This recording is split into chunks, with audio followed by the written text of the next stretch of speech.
Coming. Good morning, sir. Good morning. Good morning. Please sit down. Thank you, sir. नाव सांगता थोडक्यात परिचय करून द्या. सर मी मुक्काम पोस्ट कानड, तालुका सेलू, जिल्हा परभणी या ठिकाणून आलेलो आहे आणि माझं प्राथमिक शिक्षण सर जिंतूरमध्ये झालेलं आहे. त्यानंतर माझं 10वी पर्यंतचं शिक्षण परभणीमध्ये बालविद्या मंदिर हायस्कूलमध्ये झालेलं आहे.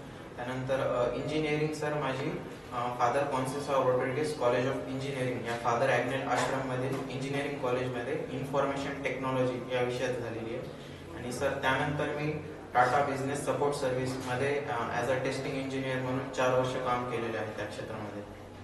मग ते सोडून इकडे का तुम्ही याची तुमची इच्छा? सर म्हणजे जेव्हा मी इंजिनिअरिंगला होतो तेव्हापासूनच मला सरकारी नोकरी किंवा पोलीस प्रशासनाबद्दल आकर्षण होतं. तर मी प्रिपरेशन तेव्हापासूनही करत होतो. मग पण जेव्हा जॉब करत असताना मला असं पुरेसा वेळ भेटत नव्हता अभ्यासासाठी वगैरे. मग असं मी डिसाईड केलं की आपण जॉब क्विट करून पूर्ण वेळ इकडे देऊ अभ्यासाला.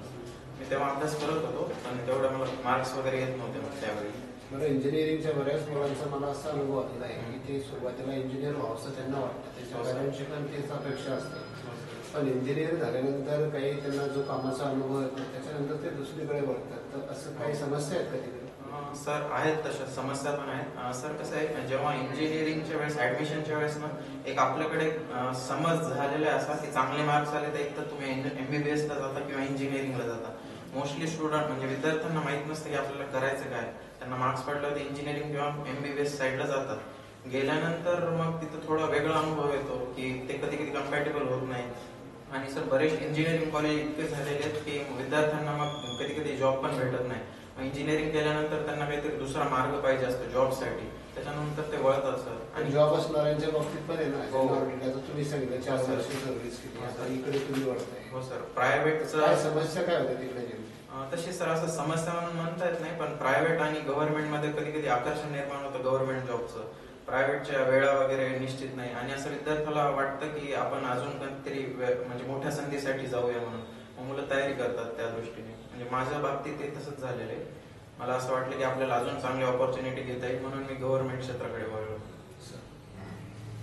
बघा, आपली डिग्री IT मध्ये झालेली आहे. हो सर.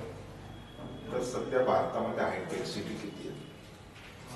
सर मला निश्चित आठवत नाही. Sorry sir.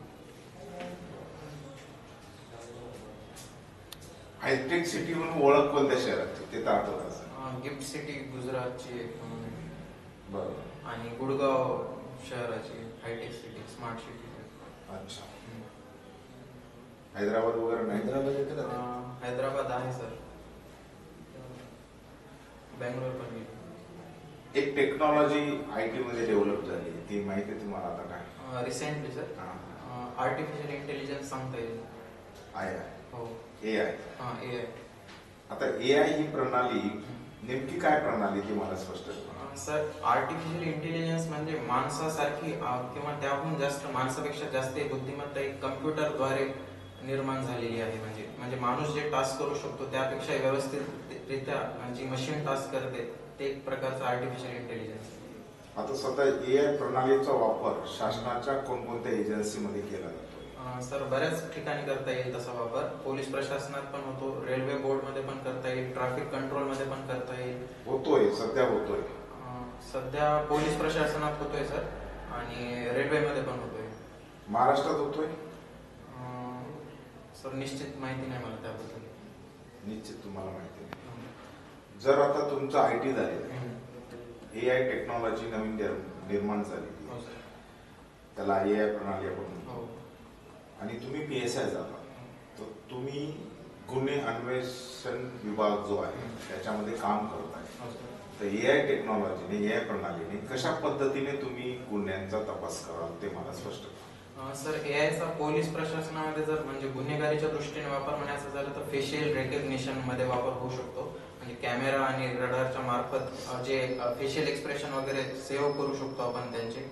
आणि जर भविष्यात जर कोणी सपोज सर एखादा गुन्हेगार आहे जो प्लास्टिक सर्जरी किंवा असं काही करून पळून जाण्याच्या प्रयत्नात असेल तर ते मानवी डोळ्यांना ओळखू येणार नाहीये त्याचं जे बदललेलं स्ट्रक्चर आहे. पण एक आर्टिफिशियल इंटेलिजन्स तो ओळखू शकतो. त्याचे फिंगरप्रिंट वगैरे पण स्कॅन करून आपण करू शकतो. म्हणजे फेशियल रेकग्निशन हे मेन इम्पॉर्टंट आहे सर. एखादा जोडे व्यक्ती आहे, उदाहरणार्थ तुम्ही बरेच मूवी बघितला असेल, हा. तुमचा छंद मी हो सर. आणि किंवा कुकिंग मध्ये दोन एक असे आहे की दोन बहिणी सुद्धा त्या कुकिंग सारख्या करतात, जुळे लोक असतात आणि तुम्ही या प्रणाली वापरताय. आता या प्रणालीनुसार जुळे सारखे दिसायला लागतात, फेस रिडिंग वगैरे. या प्रणाली तिथे सक्सेस होईल आम्हाला. सर त्यामध्ये सर जे आयरिस स्कॅन आहे ते तर वेगळं असतं त्यांचं. ते जरी आपल्याला सारखे दिसत असतील तर कम्प्युटर तरी त्यांच्यातले काहीतरी डिफरन्सेस असेल तो कॅच करेल. आयरिस वेगळं येणार त्यांचं, फिंगरप्रिंट पण वेगळं येणार. हरकत नाही. आता तुम्ही कोणत्या प्रकारचे मूवी बघता ते मला सांगा. सर मला जास्त करून क्राईम, थ्रिलर, मर्डर, हॉरर अशा टाईपच्या मूवी आवडतात. आता मर्डर, हॉरर असं जर असेल तर तुम्हाला एखादा मर्डर झालेला बघावासा जास्त वाटतं असं मला वाटतं. हो सर.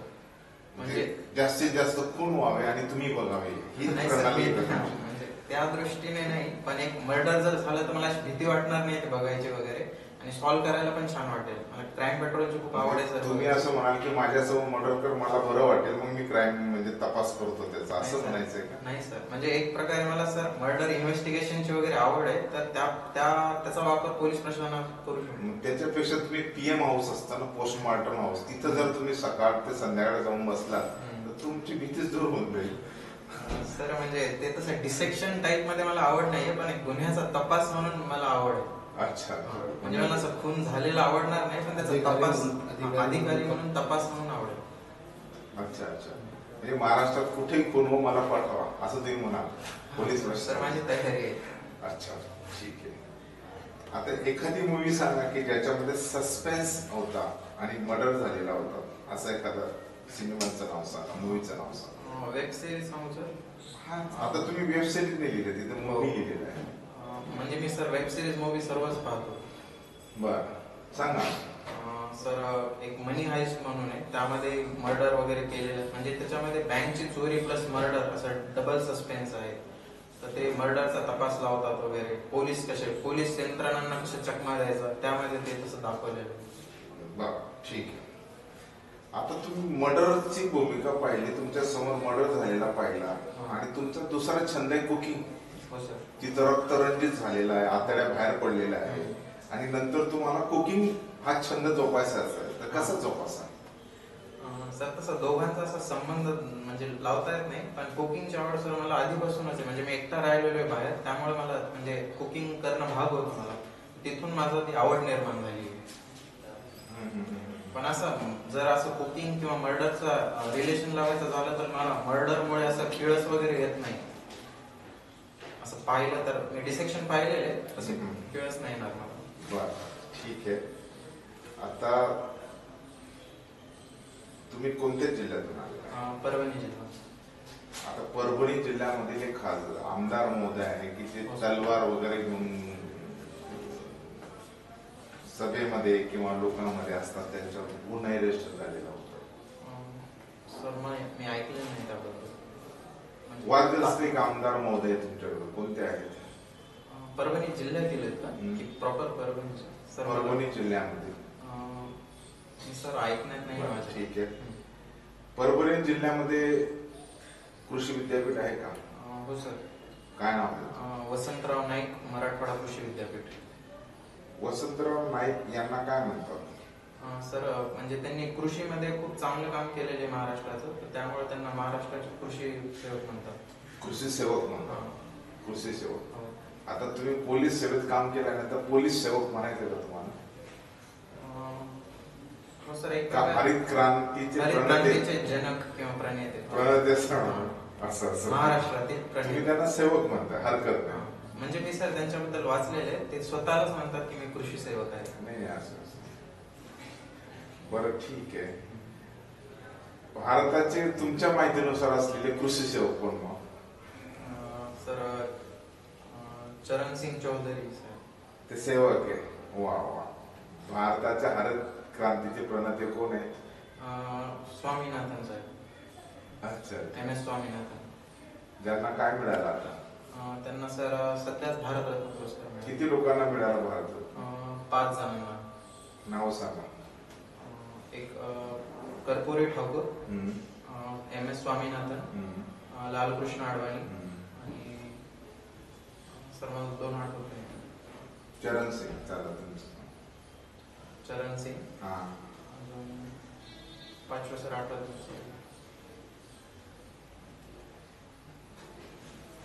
आठवत नाही. म्हणजे लक्षात येत नाही 5वं कोण. P V Narasimharao. हो सर. चालेल. मी मदत करतो हरकत नाही. आता पी व्ही नरसिंहराव यांना का मिळालं, कर्पूरी ठाकूर यांना का मिळालं, चरण सिंग यांना का मिळालं, काही स्वामीनाथन यांना का मिळालं, प्रत्येकाची कार्यप्रणाली विषद करा. हा शेवटचा प्रश्न. सर एम एस स्वामीनाथन यांचं तर कृषी क्षेत्रात कार्य आहे, त्याच्यामुळे त्यांना मिळालेलं आहे. आणि पी व्ही नरसिंहराव महाराष्ट्र भारताचे पंतप्रधान होते. त्यांच्या कार्यकाळात नोट म्हणजे हे झालेलं आहे, लिबरलाइज LPG फॉर्म वगैरे आलेले आहेत त्यांच्या काळात. त्यांचं कार्य चांगलं होतं त्यावेळी. म्हणजे भारत ऑलरेडी आर्थिक परिस्थितीमध्ये खराब होता त्यावेळी, तर त्यांनी त्यावेळी चांगलं कार्य करून भारताला एक थोडं वळणावर आणलं होतं. त्यामुळे त्यांचं योगदान आहे त्या क्षेत्रात. म्हणजे आपण वाईट वळणावर होतं का? वाईट वळणावर नव्हतं, पण आर्थिक संकटातून एक प्रकारे त्यांनी बाहेर काढलं होतं. ओके, ठीक आहे. आणि पुढचे कर्पूरी ठाकूर सर जनसंघाचे नेते होते ते, आणि सामाजिक क्षेत्रात योगदान आहे त्यांचं, म्हणून त्यांना भेटले. चरण सिंग. चौधरी चरण सिंग त्यांचं सर कृषी क्षेत्रात कार्य आहे. त्यांच्याबद्दल सर मला एवढी माहिती नाही जास्त. बरं, ठीक आहे, हरकत नाही. शेवटी PSI काय आवडायचं, हा साधा प्रश्न होता. सर मला प्रशासनात येण्याची आवड होती आधीपासूनच, आणि PSI मध्ये ज्या क्वालिटीज लागतात मला वाटतं त्या माझ्यामध्ये आहेत, शारीरिक क्षमता वगैरे. त्यामुळे मला एक थोडं आवड पण होती प्रशासनात येण्याची, त्यामुळे मी इकडे वळलो होतो सर. थँक्यू. गटापेक्षा किती मार्क आपल्याला? सर मला 11 मार्काची लीड आहे. OBC मध्ये नाही, EWS मध्ये. EWS मध्ये. हो. ठीक. Okay. Thank you sir. Thank you. Have a nice day.